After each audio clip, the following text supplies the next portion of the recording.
सनी, अजनबी, रांची डिपो, 80 के दशक की धूप भरी कहानी। सनी सुबह को अपनी मंजिल की ओर जाने के लिए बस और ट्रेन में से बस को चुना था, क्योंकि एक नया जगह जाना था और वो भी नई जगह से अनजान थे। ट्रेन में रांची से पटना, इतना दूर उन्होंने इतना सफर नहीं किया था। दिल घबराया हुआ था। सनी टिकट काउंटर के पास जाते हैं। उनका दिल प्रत्याशा से धड़क रहा है। वो पटना के लिए बस का टिकट खरीदते हैं, जो अज्ञात में एक कदम है। सनी के चेहरे पर एक हल्की घबराहट नाचती है, उत्साह और आशंका का मिश्रण।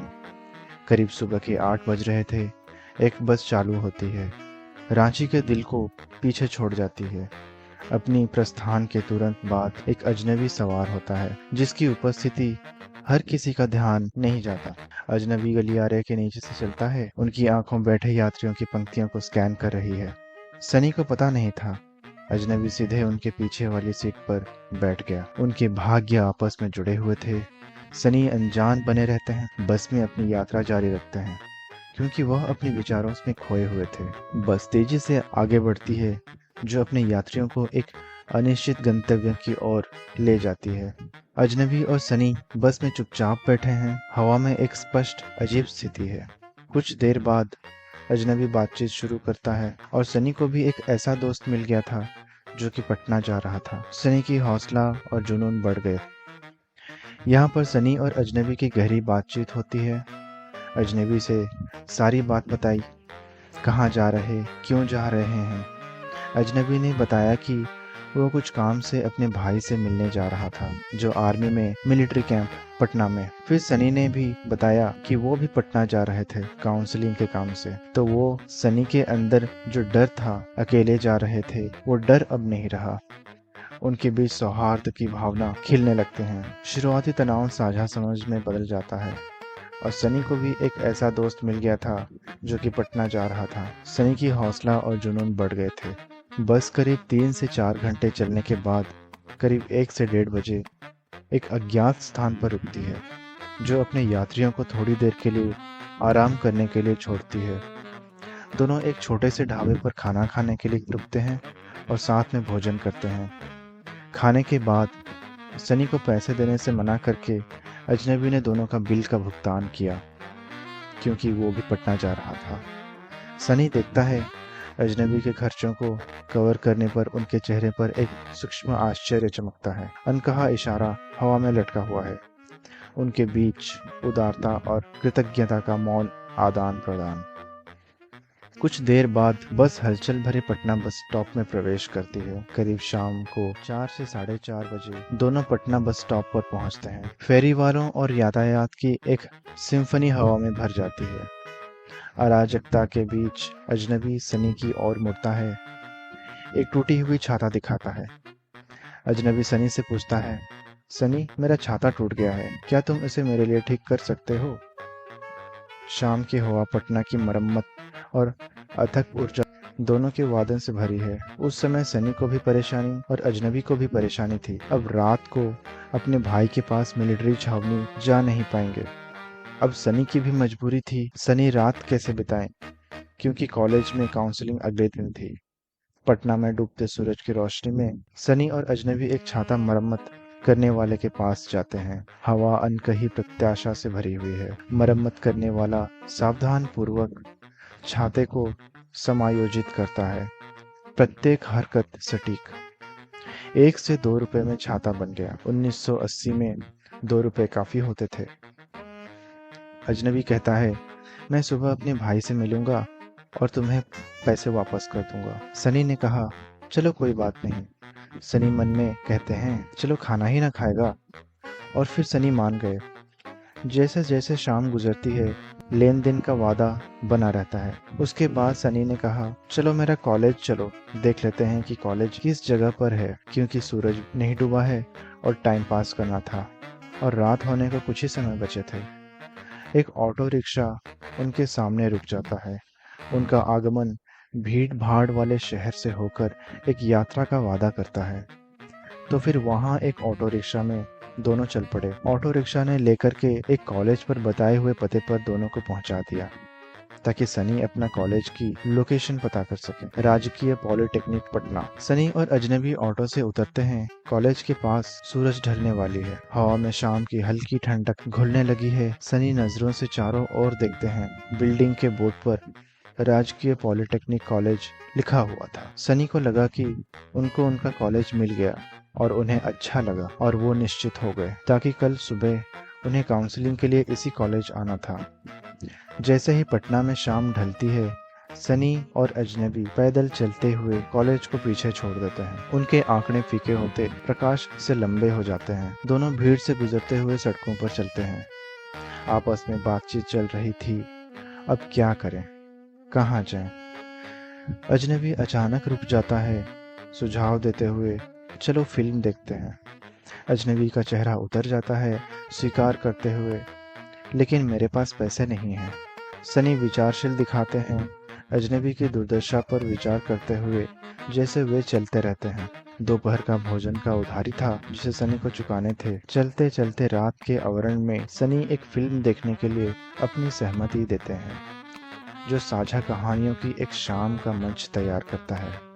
गांधी मैदान के तारों से जगमगाते विस्तार के नीचे एक सिनेमाई यात्रा शुरू होती है, क्योंकि वो सिनेमा हॉल की चमकती किरण की ओर बढ़ते हैं। सिनेमा हॉल की ओर बढ़ते हुए उनके कदमों की गूंज प्रत्याशा में गूंजती है। गांधी मैदान, पटना सिनेमा हॉल। मूवी था वारदात, मिथुन चक्रवर्ती जी का। तो 6 से 7, 7 से 8 बज रहे थे और शो का समय 9 बजे के आसपास था। गांधी मैदान में रात के आवरण में पटना की चांदनी रात में हल्की रोशनी थी। रास्ते में गांधी मैदान से होते हुए अजनबी ने सनी से घड़ी मांगी, जो कि सनी ने हाथ में पहने हुए थे। घड़ी नहीं थी। अजनबी कहता है, अच्छी दिख रही है, कैसा है दिखाओ। अनिच्छा से सनी के होठों से सहमति टपकती है। यहाँ सनी ने घड़ी दे दी। घड़ी हाथ बदलती है। शहर की धुंधली रोशनी के नीचे एक मौन लेन देन। और चलते चलते अजनबी ने कहा, अरे यार, तुम्हारा घड़ी पहनने हैं, तुम बुरा तो नहीं मान रहे हो? सनी कहे, नहीं नहीं। फिर कुछ देर चलते चलते अजनबी सनी से कहता है, अरे भाई, इतना देर से बैग पकड़े हो, तुम थक गए होगे, लाओ हम पकड़ते हैं। फिर सनी ने बैग भी पकड़ने के लिए दे दिए। विशाल रात के आकाश के नीचे एक मौन आदान प्रदान। अब बैग और घड़ी दोनों चीजें अजनबी के पास थी और अजनबी का छाता सनी के पास था। फिर दोनों अपने अपने सामान लिए सिनेमा हॉल की ओर चल पड़ते हैं और रास्तों पर अब सन्नाटा उतरने लगता है। अजनबी ने टिकट बनवाने के लिए सनी को भेजा। सनी चले गए टिकट बनवाने। उस पल में सनी समझ नहीं पा रहे थे। इतने में ही सनी ने गौर किया कि अजनबी के बाएं हाथ पकड़े हुए बैग के नीचे चेन में जा रहे थे। सनी इस बात से अनजान कि वो पैसा वगैरह ढूंढ रहा था। सनी के मन में कोई भी नकारात्मक भाव नहीं थे। वो अनजान थे क्योंकि वो दोस्त था। सनी देखते हैं कि बैग का चेन टूटा हुआ था। सनी टिकट का भुगतान करते हैं, करीब 6 रुपए। यह राशि आज के समय में छोटी लग सकती है। उसके बाद दोनों ने मिलकर सिनेमा हॉल में सिनेमा देखी। फिर 11:30 को सिनेमा देखकर निकले। रात के विशाल तारों के जड़े आकाश के नीचे सनी और अजनबी महेंद्र घाट पर पहुंचते हैं। ठंडी हवा प्रत्याशा से भरी हुई है। नदी की कोमल ध्वनियां एक शांत पृष्ठभूमि बनाती है, क्योंकि अपना भोजन साझा करते हैं। तारों की रोशनी उनके चारों ओर नर्म छाया डालती है। नदी की धीमी फुसफुसाहट सनी के साथ बिल चुकाती है, जो संतोष का संकेत है, क्योंकि उन्हें दोपहर के भोजन का उधार भी चुकाना था, जिसके पैसे अजनबी ने दिए थे। खाना खत्म होने के बाद हंसी और साझा कहानियों की गूंज ठंडी रात की हवा में बनी रहती है, जो उनके सिनेमाई पलायन का एक आदर्श अंत है।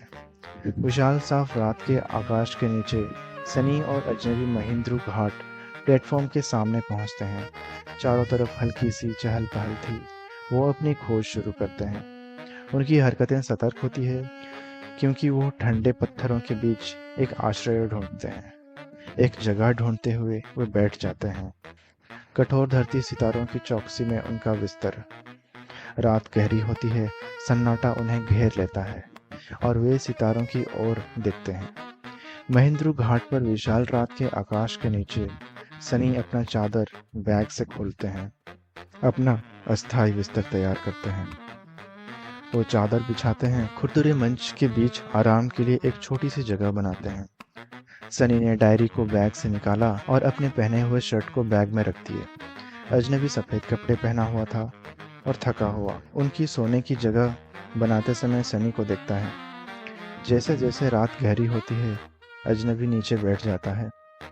सनी के बैग को अस्थायी तकिए के रूप में इस्तेमाल करता है। सनी ने छाता और डायरी अपने सिर के तकिए बनाए और अजनबी ने सनी के बैग को महेंद्र घाट पर रात के आवरण में अजनबी मंद रोशनी में लंबा छाया डालते हुए सोने की तैयारी करता है। अजनबी सनी की ओर मुड़ता है।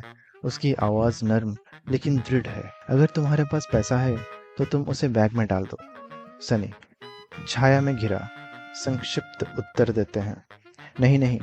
सनी की आवाज में सिर्फ शब्द नहीं, एक एहसास था।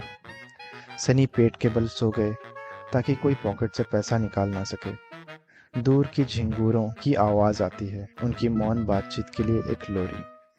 करीब करीब रात के 1 बजे एक विशाल साफ रात के आकाश के नीचे 2 आकृतियां ठंडे मंच पर स्थिर पड़ी हैं, नींद में खोई हुई।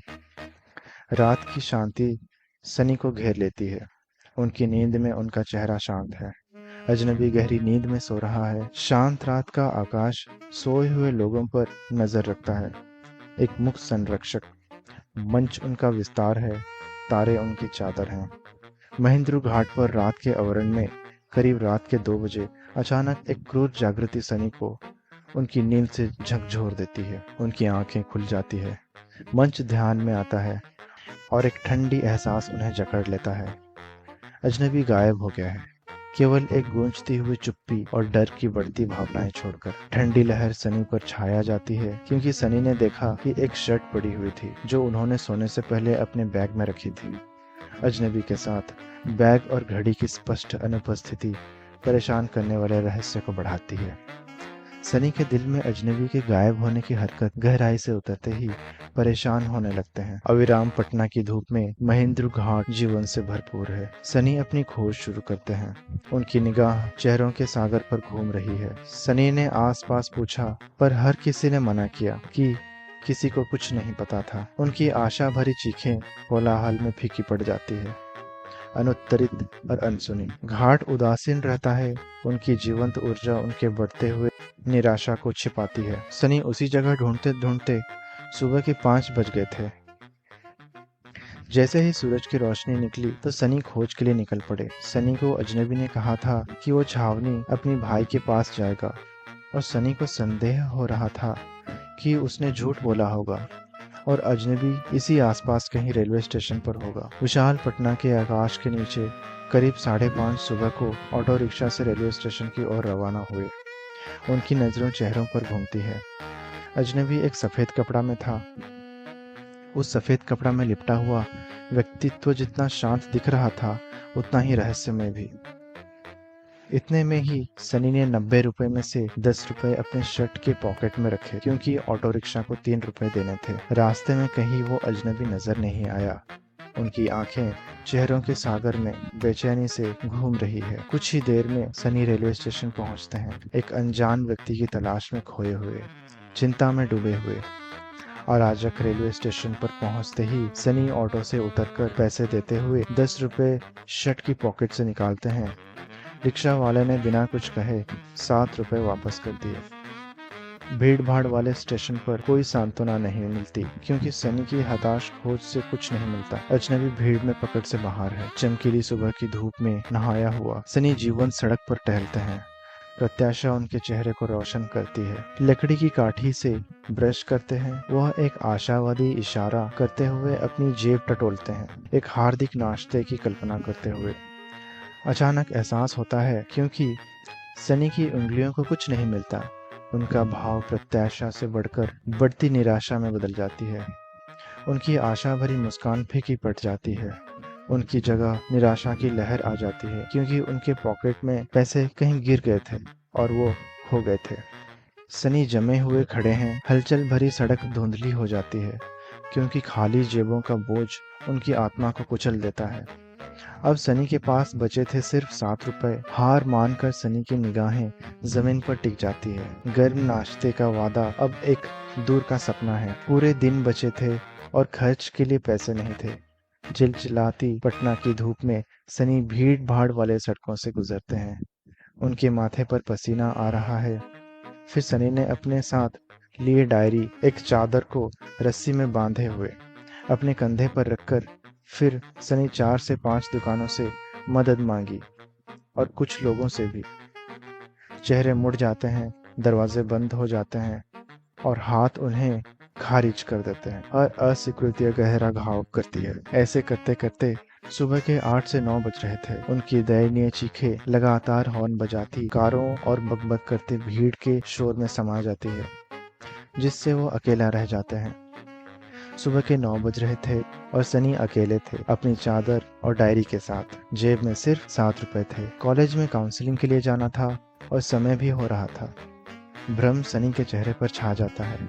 फिर सनी पैदल चलना शुरू करते हैं और पहुंच जाते हैं राजकीय पॉलिटेक्निक कॉलेज, जिसे उन्होंने बीते दिनों पहले ही देख रखे थे। कॉलेज की इमारत सामने थी, ठीक वैसे ही जैसे उन्होंने उस दिन देखा था। एक एहसास का क्षण आता है जब सनी को एहसास होता है कि बीते दिन जो कॉलेज देखे थे वो एड्रेस गलत था, क्योंकि कॉलेज के आसपास कोई नहीं था। सनी घबरा गए क्योंकि 11 बज रहे थे और कॉलेज का समय हो रहा था। पटना के जीवंत दिल में सनी खुद को खोया हुआ और अकेला पाते हैं। ढूंढने के बाद एक भले व्यक्ति ने सनी को मदद करते हुए कहा कि ये वो कॉलेज नहीं है। एडमिट कार्ड में लिखा पता साइकिल फैक्ट्री के पास है, जो 2 से 3 किलोमीटर दूर है। वह सनी को मार्गदर्शन प्रदान करते हैं। उनके शब्द आशा की किरण है। सनी ने सज्जन व्यक्ति से पूछा, भैया ऑटो में कितना पैसा लगेगा भैया? उस सज्जन व्यक्ति ने मुस्कुराकर जवाब दिया, यहाँ से कॉलेज तक 2 से 3 रुपए ही काफी है। नई दिशा के साथ सनी अपने गंतव्य की ओर 2 किलोमीटर दूर अपने असली पते की ओर ऑटो से निकल पड़ते हैं। चिलचिलाती पटना धूप के नीचे सनी कॉलेज में आते हैं। उनकी आंखों में उम्मीद झलक रही है। ऑटो भाड़ा देने के बाद सनी के पास अब सिर्फ 4 रुपए थे और उन्हें ये चिंता परेशान कर रही थी कि काउंसलिंग के लिए 40 रुपए कहाँ से लाएं।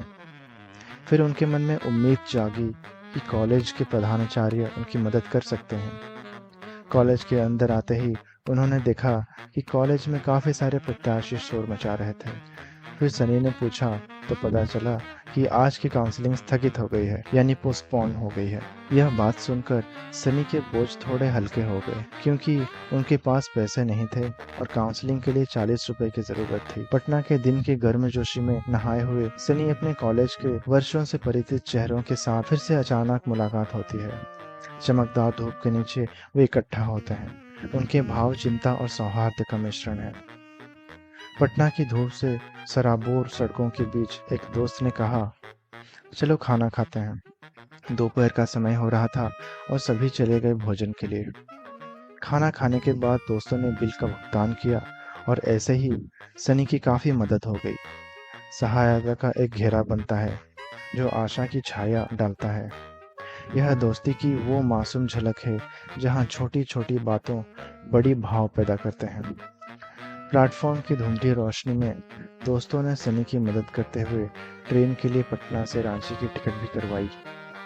सनी भावनाओं में सराबोर होते हुए फिर हल्की सी मुस्कान आई, जो सिर्फ होठों पर ही नहीं थी बल्कि आंखों में भी चमकती थी।